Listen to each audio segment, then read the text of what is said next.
5 साल की बेटी बाजार में गोलगप्पे खाने के लिए मचल गई। किस भाव से दिए भाई? पापा ने सवाल किया। 10 रुपए के 8 दिए हैं, गोलगप्पे वाले ने जवाब दिए। पापा को मालूम नहीं था गोलगप्पे इतने महंगे हो गए हैं। जब वे खाए करते थे तब तो 1 रुपये के 10 मिला करते थे। पापा ने जेब में हाथ डाला, 15 रुपये बचे थे। बाकी रुपए घर की जरूरत का सामान लेने में खर्च हो गए थे। उनका गांव शहर से दूर है, 10 रुपए तो बस किराए में लग जाने हैं। नहीं भाई, 5 रुपए में 10 दो तो ठीक है, वरना नहीं लेने। यह सुनकर बेटी ने मुंह फुला लिया। अरे अब चलो भी नहीं लेने इतने महंगे। पापा के माथे पर लकीरें उभर आई। अरे खा लेने दो साहब, अभी आपके घर में है तो आपसे लार भी कर सकती है। कल को पराए घर चली गई तो पता नहीं ऐसे मचल पाएगी या नहीं। तब आप भी तरसोगे बिटिया की फरमाइश पूरी करने को। गोलगप्पे वाले के शब्द थे तो चुभने वाले, पर उन्हें सुनकर पापा को अपनी बड़ी बेटी की याद आ गई, जिसकी शादी उसने 3 साल पहले एक खाते पीते पढ़े लिखे परिवार में की थी। उन्होंने पहले साल से ही उसे छोटी छोटी बातों पर सताना शुरू कर दिया था।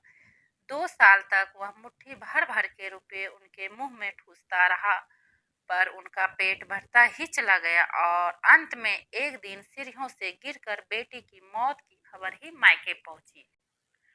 आज वह छटपटाता है कि उसकी वह बेटी फिर से उसके पास लौट आए और वह चुन चुन कर उसकी सारी अधूरी इच्छाएं पूरी कर दे। पर वह अच्छी तरह जानता है कि अब यह असंभव है। दे दूं क्या बाबूजी? गोलगप्पे वाले की आवाज से पापा, रुको भाई 2 मिनट। पापा पास ही पंसारी की दुकान थी, उस पर गए जहां से जरूरत का सामान खरीदा था। खरीदी गई 5 किलो चीनी में से 1 किलो चीनी वापस की तो 40 रुपये जेब में बढ़ गए।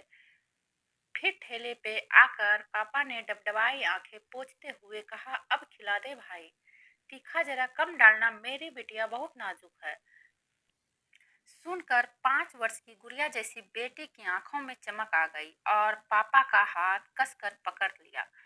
जब तक बेटी हमारे घर है उनकी हर इच्छा जरूर पूरी करे। क्या पता आगे कोई इच्छा पूरी हो पाए या ना हो पाए। ये बेटियां भी कितनी अजीब होती है, जब ससुराल में होती है तब मायके जाने को तरसती है। सोचती है कि घर जाकर माँ को ये बताऊंगी, पापा से ये मांगूंगी, बहन से ये कहूंगी, भाई को सबक सिखाऊंगी और मौज मस्ती करूंगी।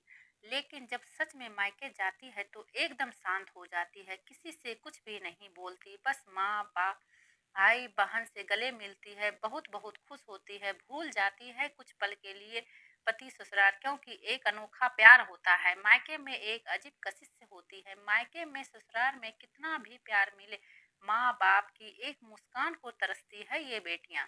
ससुराल में कितना भी रोए पर मायके में एक भी आंसू नहीं बहाती ये बेटियां, क्योंकि बेटियां का सिर्फ एक ही आंसू माँ बाप भाई बहन को हिला देता है, रुला देता है। कितनी अजीब है ये बेटियां, कितनी नटखट है ये बेटियां। भगवान की अनमोल देन है ये बेटियां।